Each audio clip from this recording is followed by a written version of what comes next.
बिस्मिल्लाहिर्रहमानिर्रहीम। Welcome back to my channel science of IT. और आज हम बात करेंगे ब्लॉग राइटिंग की। सबसे पहले हमें ब्लॉग को समझना है, व्हाट इज़ अ ब्लॉग। तो ब्लॉग जो है एक ऐसी इंफॉर्मेशन है जो कि किसी वेबसाइट पर या किसी वेबसाइट हो या वेब पेज हो, उसके ऊपर कोई भी इंफॉर्मेशन जो वहाँ पर कंसिस्टेंट की जा रही होती है उसे हम कहते हैं ब्लॉग। ठीक है। तो ब्लॉग राइटिंग की तरफ अगर हम आते हैं तो ब्लॉग राइटिंग में बहुत सारी चीज़ें शामिल हैं, लेकिन सबसे पहले हमें ये समझना है कि ब्लॉग राइटिंग एक्चुअली किस टाइप की राइटिंग है। So let's get started here with today's lecture.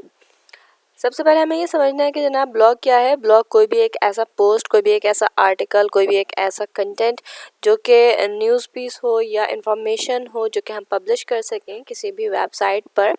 Website पर यूजुअली आपने देखा होगा साइट पर जो है वो डिफरेंट इंफॉर्मेशन मौजूद होती है, तो वो इंफॉर्मेशन जो है वो डेफिनेटली राइट किया जाता है, लिखा जाता है, and that is actually the blog writing. ठीक है। अगर हम ब्लॉग पोस्ट की बात करें तो उसके जो वर्ड काउंट है वो टिपिकली 600 से 2000 प्लस तक जाते हैं, depends on which type of the blog that is. ठीक है। इसके अलावा इसमें हम इमेजेस भी डालते हैं, इसमें हम वीडियोज़, इन्फोग्राफ्स और इसके अलावा कुछ चार्ट्स वगैरह से भी हम सपोर्ट कर रहे होते हैं अपनी ब्लॉग कंटेंट को। ठीक है। तो अब सबसे पहले हमें देखना है कि जनाब ब्लॉग राइटिंग एक्चुअली की किस तरह से जाती है। ब्लॉग राइटिंग करने के लिए आपके पास जो है वो कुछ इम्पॉर्टेंट जो है वो टिप्स हैं। सबसे पहले आपके ये है कि आपको अपनी ऑडियंस पता होनी चाहिए। ऑडियंस पता होने का मतलब ये है कि आप अपने ऑडियंस को अच्छे से सर्च आउट करेंगे। अगर आप किसी मार्केटिंग का ब्लॉग लिख रहे हैं तो आपने उस मार्केट को जिसमें आपने या जो भी आपका प्रोडक्ट है व्हाटएवर, या जो ऑर्गेनाइजेशन है उसकी जो भी प्रोडक्ट है, हम उसकी जो है वो मार्केट वैल्यू को अच्छे से सर्च करेंगे। और उसके अलावा जो है वो हम उसमें काफ़ी सारे प्लेटफॉर्म्स को हम देख सकते हैं, काफ़ी सारे ब्राउजिंग डाटा को हम देख सकते हैं। ठीक है। उस ऑर्गेनाइजेशन की या उस बिज़नेस की जो भी रिस्पेक्टिव है जिसका आप लिख रहे हैं ब्लॉग, उसकी प्रोफाइल आपको कम्प्लीटली पता होनी चाहिए। आपको ये पता होना चाहिए कि वो कौन से ऑडियंस को टारगेट कर रहा है। ठीक है। फिर उसके अलावा उसके जो है वो मार्केट रिसर्च में आपको बहुत सारे जो है वो आइडियाज़ पता चल जाते हैं। फिर जो आपके बायर्स हैं या जो आपके ऑडियंस है, उन ऑडियंस की जो है वो स्पेसिफिकेशंस क्या है रिगार्डिंग दैट प्रोडक्ट। तो ये सारी चीज़ों को हम जो है वो अपने माइंड में रखते हुए फिर जो है वो ब्लॉग लिखने की कोशिश करते हैं। सेकेंड, हमारे पास जो इम्पोर्टेंट चीज़ है वो ये है कि आपने अपने कॉम्पिटिटर्स को भी चेकआउट करना है। Who are your competitors if you are writing a blog. इसके बाद हमारे पास आता है कि आपने अपने कंपटीशन को भी चेक करना है। अच्छा, ये हमने कवर कर लिया। अब हम देखते हैं इसमें थर्ड स्टेप कि हम ब्लॉग अपना किस तरह से कवर कर सकते हैं। तो आपके पास जो है वो आपके अपने टॉपिक की जिसके रिगार्डिंग आप लिख रहे हैं अपना ब्लॉग, उसके बारे में आपके पास कंप्लीट इन्फॉर्मेशन होनी चाहिए। उस इन्फॉर्मेशन के साथ साथ आपको ये भी पता होना चाहिए कि जनाब आपके जो कॉम्पिटिटर्स हैं वो एक्चुअली इस टॉपिक को किस किस डोमेन में कवर कर रहे हैं या किस किस एंगल से कवर कर रहे हैं। So you have to find out a new way जिसमें आप जो है वो अपने व्यूअर्स को, अपने ऑडियंस को कुछ इंथुजियास्टिक एलिमेंट प्रोवाइड कर सकें।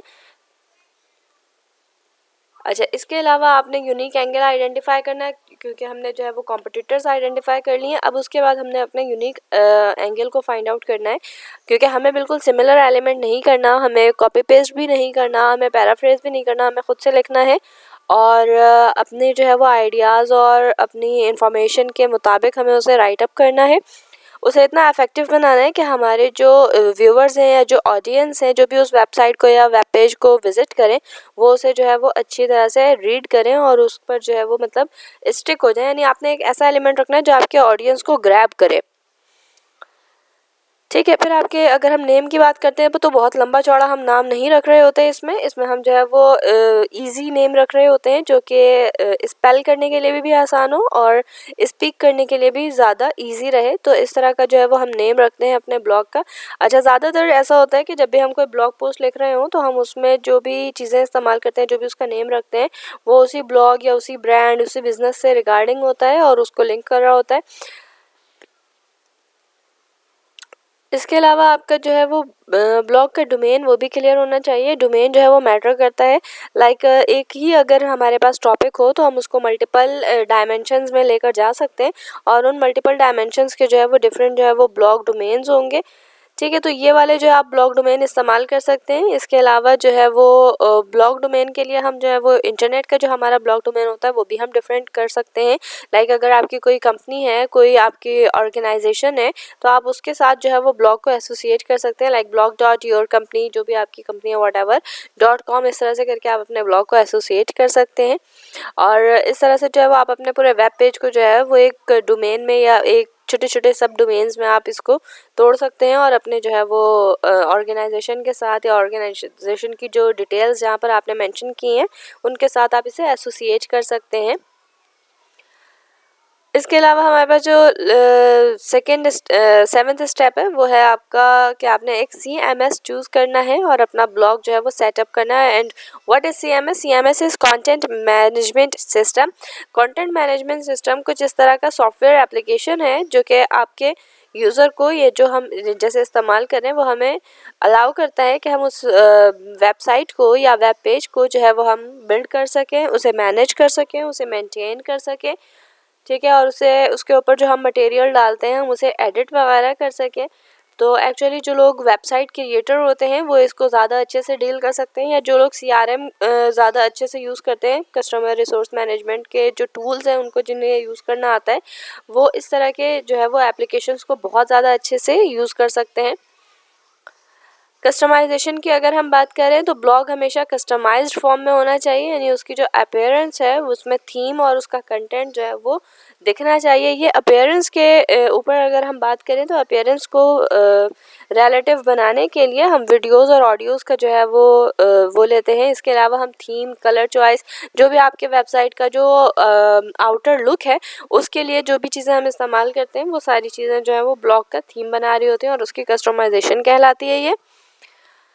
इसके अलावा हमारा जो लास्ट एलिमेंट है जो कि काफ़ी इम्पॉर्टेंट है कि आपने जब भी अपना ब्लॉग पोस्ट लिखना है तो आपने अपने सिर्फ और सिर्फ कंटेंट के ऊपर फोकस नहीं करना, आपने उसके डिज़ाइन, उसके लेआउट, उसकी फंक्शनैलिटी, ठीक है, इसके अलावा फिर आपकी ऑडियंस, फिर ऑडियंस की नीड और डिमांड्स क्या है, ये सारी चीज़ों को माइंड में रखते हुए आपने अपना ब्लॉग लिखना है। ठीक है, तो आज हम स्टार्ट करेंगे अपना ब्लॉग लिखना। सबसे पहले हम देखते हैं ब्लॉग की कुछ हमारे पास टाइप्स हैं।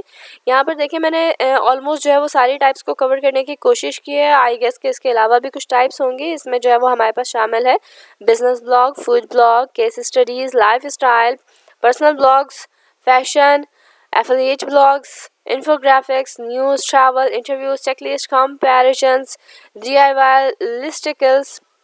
जिस तरह हमारे पास आर्टिकल्स होते हैं इसी तरह हमारे पास जो है वो लिस्टिकल्स होते हैं। बहुत सारी चीज़ों की जो है वो लिस्टिंग वगैरह की जो चीज़ें हैं या उससे रिगार्डिंग अगर हम कोई चीज़ लिख रहे हो that comes under the domain of लिस्टिकल्स।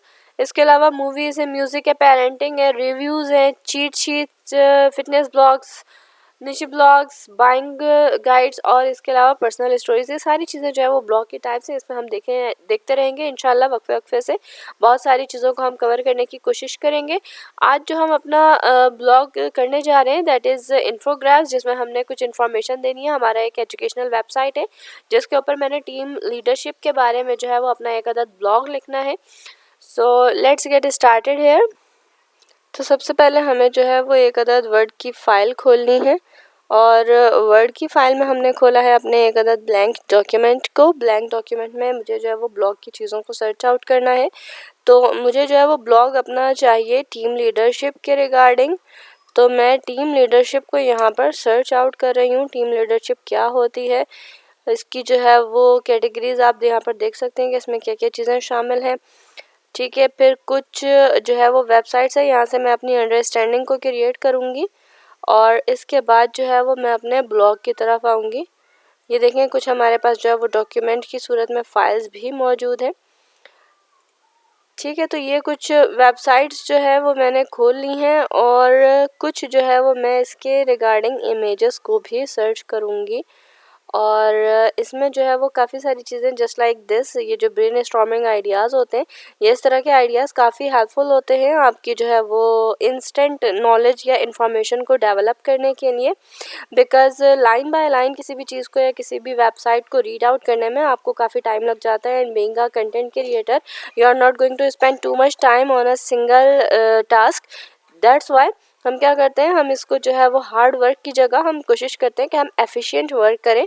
तो एफिशिएंट वर्क के लिए ज़रूरी ये होता है कि आपको एफिशिएंट वेज पता हों। जैसे हमारे पास अगर मैं लीडरशिप स्किल्स की बात करूं तो मैं जो है वो इस तरह की जो है वो चार्ट से, इस तरह की जो डायग्राम्स होती हैं, इनसे जो है वो मैं अपनी जो है वो इंफॉर्मेशन को काफ़ी जो है वो इंक्रीज़ कर सकती हूँ। ठीक है, तो यहाँ से जो है वो मैं अपनी अंडरस्टैंडिंग डेवलप करूँगी। अंडरस्टैंडिंग डेवलप करने के बाद मैं आती हूँ अपने जनाब ब्लॉग की तरफ। तो अगर मैं ब्लॉग की बात करूँ तो सबसे पहले तो मुझे अपना जो है वो एक सिंपल आइडिया देना है रिगार्डिंग टीम लीडरशिप।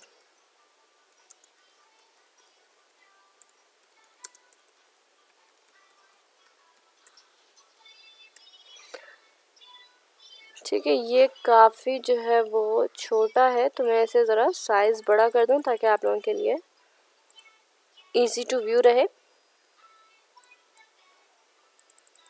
ठीक है, तो ये है मेरे पास जनाब एक अदद मैं अपने जो है वो ब्लॉग को कुछ सेक्शंस में डिवाइड कर रही हूँ। तो इसमें जो है वो सिंपल टीम लीडरशिप की डेफिनेशन है, या आप ये कह लें कि मैं एक गाइडलाइन बनाना चाह रही हूँ रिगार्डिंग टीम लीडरशिप।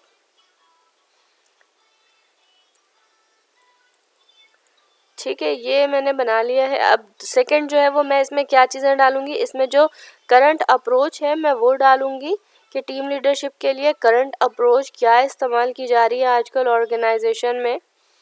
ठीक है, और ये ऑर्गेनाइजेशन के लिहाज से अगर हम देखें तो ऑर्गेनाइजेशन के लिहाज से हम प्रोजेक्ट कंट्रोल की अगर बात कर सकते हैं यहाँ पर, तो ज़्यादा इफेक्टिव बन जाएगा हमारा ये ब्लॉग। ठीक है, अब प्रोजेक्ट कंट्रोल में भी हमारे पास 2-3 डोमेन्स होते हैं जिसमें अनसर्टेनिटी सिचुएशन को कवर करना होता है। ठीक है, अच्छा ये वाली चीज़ जो है वो इसी हेडिंग के साथ एसोसिएट हो रही है, तो आप ये कह लें कि ये हमारे पास एक सब हेडिंग है। ठीक है, अच्छा फिर जो है वो इसके अलावा मुझे जो है वो, आपको पता है कि आजकल हमारा आईटी का बहुत ज़्यादा ट्रेंड है, तो हम उसे भी ज़रा देखेंगे। आईटी स्ट्रेटजी के लिहाज से हम देखेंगे कि हमारा जो है वो प्रोजेक्ट कंट्रोल किस तरह से किया जा सकता है अंडर टीम लीडरशिप।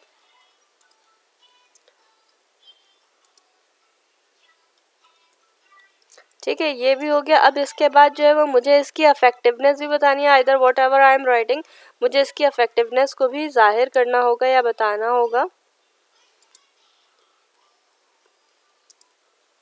सही है, अच्छा लास्ट में जो है वो हम क्या दे रहे होते हैं, हम समरी दे रहे होते हैं या हम जो है वो कमेंट दे रहे होते हैं।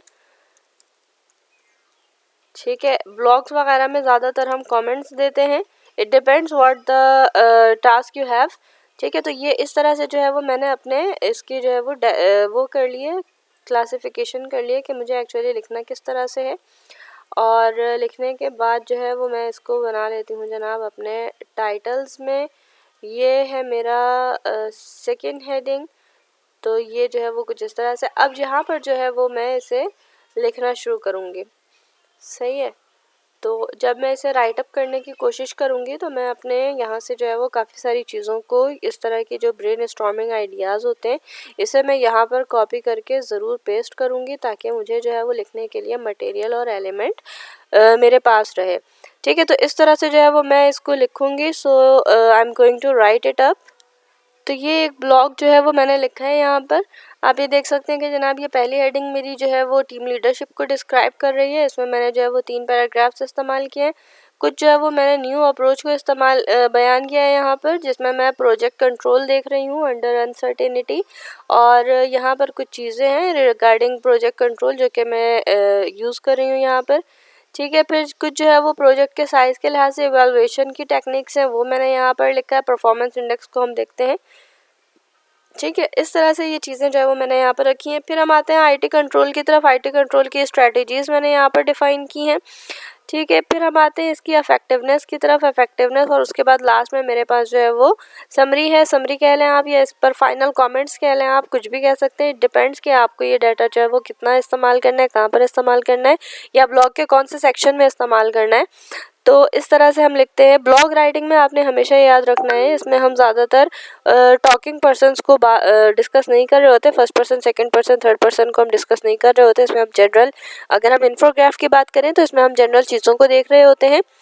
सो आई गेस कि आप लोगों को ब्लॉग राइटिंग काफ़ी हद तक समझ आई होगी और आप लोग डेफिनेटली इस को आपने ग्रैब किया होगा। अगर आपको मेरा ये लेक्चर समझ आया हो और आपने पसंद किया हो तो प्लीज़ मेरे चैनल को सब्सक्राइब करें, मेरी वीडियो को लाइक करें और अपने तमाम दोस्तों के साथ शेयर करें, स्पेशली उन लोगों के साथ जो कंटेंट राइटिंग सीखना चाहते हैं या करना चाहते हैं। टिल आवर नेक्स्ट लेक्चर, अल्लाह हाफिज़।